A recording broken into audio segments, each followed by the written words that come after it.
and everybody assembled here. Brothers and sisters, let me tell you this before going into my address to you today. If Dr. Douglas thinks that he will take us into the next election, he lied. Let me repeat. If Dr. Douglas thinks he has the moral authority to take us to the next election, he lied.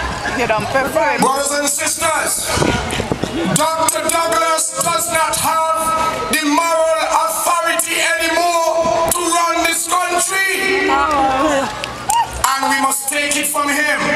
How are we going to take it from him? Do I tell you? I want 10,000 people. You all know if the police step into there?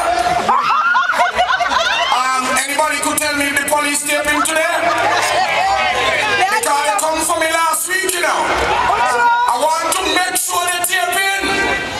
Because when they come from East, I'm going to stay. And I'm going to live to fight another day. Listen me good this afternoon, man. And Dr. Douglas in St. Vincent now, right? You're going to hear me tonight, man. Brothers and sisters, listen to me this afternoon. If we allow Dr. Douglas to take us into the next election, this country is doomed for life. Therefore, I am kindly asking the people of this country to understand that this country isn't Dr. Douglas' country. He's a normal man like you and me, but we give him the rights to run it, correct? But Dr. Douglas can't even run a pig farm. Brothers and sisters, listen to me. I am not laughing. If Dr. Douglas was running a pig farm, he would have been fired. Tell him 2 points says so. Not even a pig farm, Dr. Douglas could run good. He'll bankrupt the pig farm with shit. Even shit he won't be able to control. Let me tell you something. I am going to use all of my energy to get Dr. Douglas out of this country office in Church Street the right way. Notice I said the right way. I don't believe in violence. And any one of you, when I ask you to join me, believe in violence, don't come. That's right. Brothers and sisters, let me explain something to you all, you know. I could go down in the Pelican Mall and walk every day, make $300 or $500 and go home no sleep, you know. But let me tell you something. What Dr. Douglas told me, he better know. This country is drifting too far to please me. We have to take the country from Dr. Douglas. You know I'm here standing this afternoon, right? And I'm very worried about the young people in this country. You know why? I remember when I was a young boy growing up, working for $25 with Mr. Brown in Sandy Point. And I could have saved 15 out of 25. But you know what bothered me today? Is that a young woman working in a factory. She has no hope of saving anything out of Dr. Douglas. Why? Because when she worked for $300, Dr. Douglas take it out she had. It's a serious matter. And I'm worried. You know why I'm worried? Let me tell you something. It's good to own a house. It's good to own a piece of land. It's good to got a good vehicle. It's good to go down to Spratnet to eat slapper. But when my people can come with me to Spratnet and eat slapper, I am very worried. Brothers and sisters, let me warn you in this country now. St. Kitts and Nevis got enough money for us to stop big Chinese and Japanese. We need new leadership in the country. Let me tell you something. You all don't realize the resources of this country, you know. You see all them people coming from overseas? You know why they're coming? They see gold. When white Dr. Douglas can't realize the goal is ours. The young people in this country have no hope once Dr. Douglas is the leader of this country. And you know what upset Timothy Harris and Sam Condon are helping us. Imagine the Honorable Prime Minister grudged Timothy Harris for doing good in finance. Imagine the Honorable Prime Minister grudged Sam Condon for doing good with the police. And those two honorable gentlemen taking kick in the ass from Dr. Douglas. And all they have to do is stand up to the man and say, look, don't play with me if you don't want me box you in your face. Don't play with me if you don't want me box you in your face. Move from in front of me. And Timothy hands so big. When a man got big hand, how you could be afraid of a midget? How a big man hand could be afraid of a midget?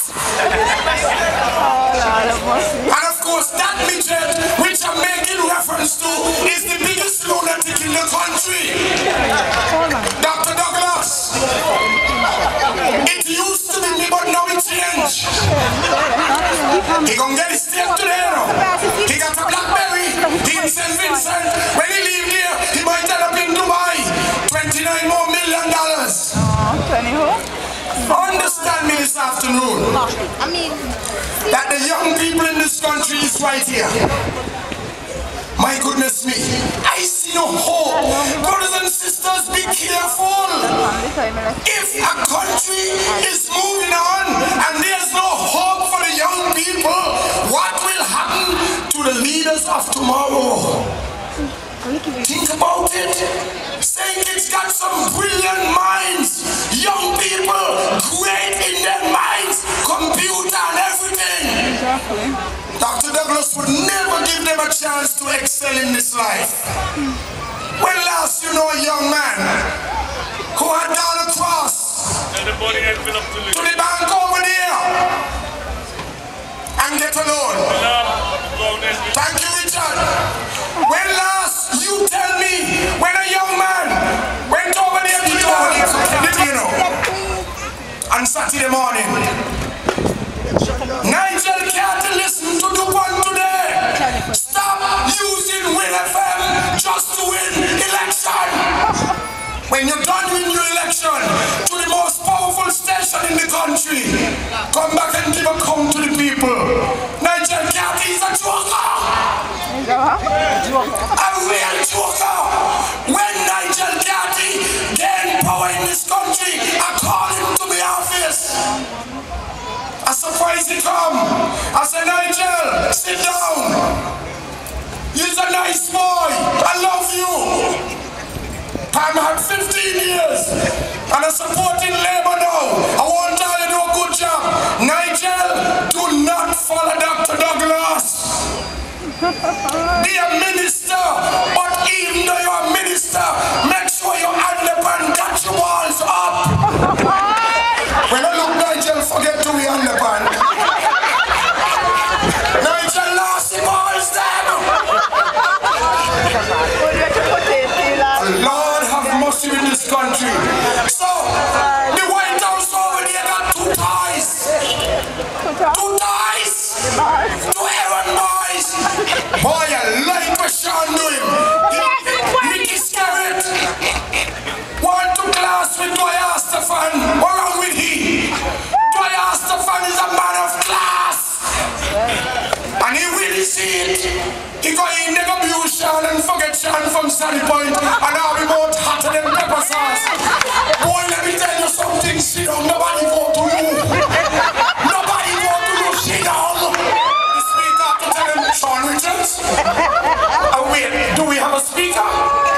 All the farmers, oh no, it's the speaker. I even forget that we got a speaker. Because this young speaker, when he got into office, I called him in. Lord, if a lion dead, kill me tonight. What is speaker name? I said, Curtis. Curtis, listen to the point. Curtis, you're a nice man. You're a decent man. I want you to take control of the House of Assembly.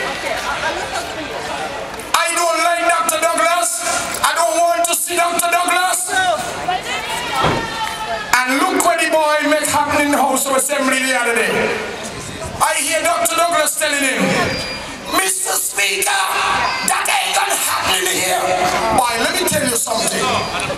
If I was the speaker, I wouldn't have made Dr. Douglas sit down. I'd have lift his ass and throw him to the door.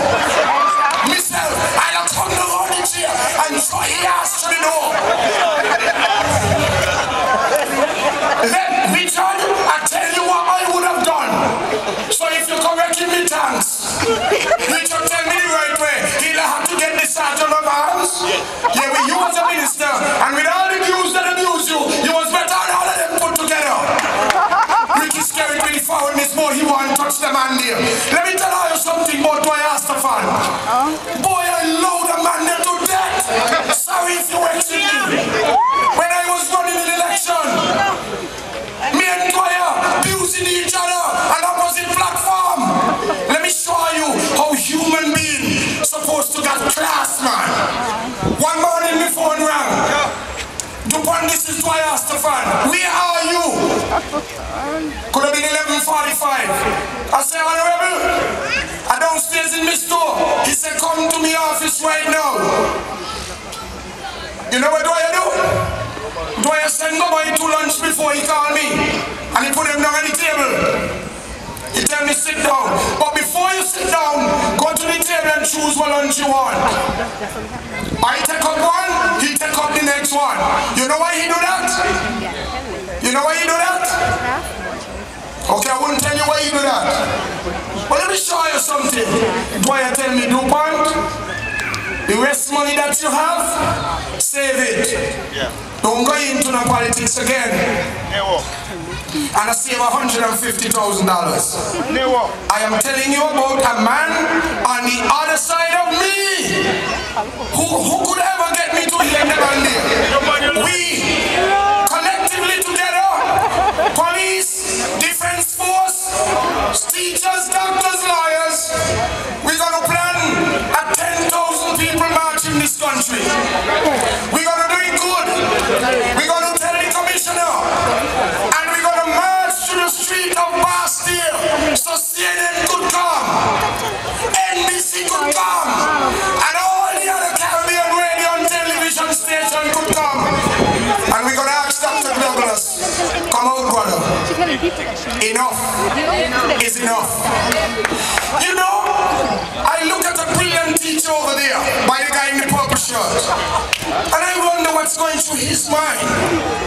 Because as brilliant as he is, and I don't know whether or not he back. I thought I didn't right. Thank you. Brothers and sisters, I'm taking instruction from Dwyer. Now mind you see me here, we have a leader. Well, Dwyer does get upset when I say leader. He's the man who chaired the meeting. He don't like the word leader. And Dr. Douglas makes it,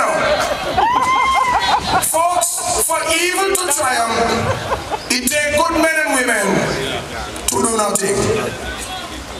I am going to sacrifice my life. People call me on Win FM. 200 calls that morning and say they're frightened for me. Don't frighten for me. They can't do it. Brothers and sisters, let me warn you something. Anybody in this country plan to kill me, remember, they kill you, and you, and you. And you, and the children. This fella standing here, for everybody. I don't want nothing else from this country but to see me people living happy. I am not a politician anymore.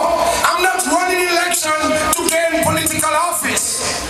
I decided to join these guys because I believe it's a good cause and the country is suffering under the stupid leadership of Dr. Douglas. Dr. Douglas does not have the moral authority and law to run this country, and we must bind forces together. No battle, no stones, and remove Dr. Douglas. Last thing before I go. Last thing before I go. Folks, you know why in St. Kitts and Nevis it is taking so long to change government? It's because we live our life in an evil manner.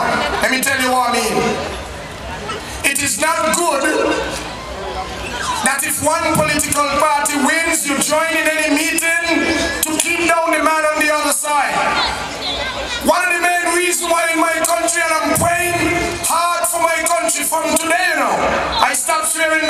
know. From today, I make the decision. You will never ever hear me swear a bad word from today. You know why? I am channeling my life in a more godly direction. You know why? I want to pray for this country to remove Dr. Douglas. So in order for me to get Dr. Douglas removed from office, I got to be genuine with my life as a Christian. And let me tell you, I'm going to move him, you know. But hear this. I am not associating with any of you who would like to move Dr. Douglas by battle and stone and guns and knives. It doesn't make sense. Our country is too valuable for us to stoop so low. Brothers and sisters, keep your brains open. I'm leaving now. Get ready for a big march. Folks, it doesn't matter what political party you back. I want you all to know, even if you all are Labour supporters, it cannot work again in this country while Dr. Douglas leads. The country gone. Until you hear from me again, Carlton saying bye.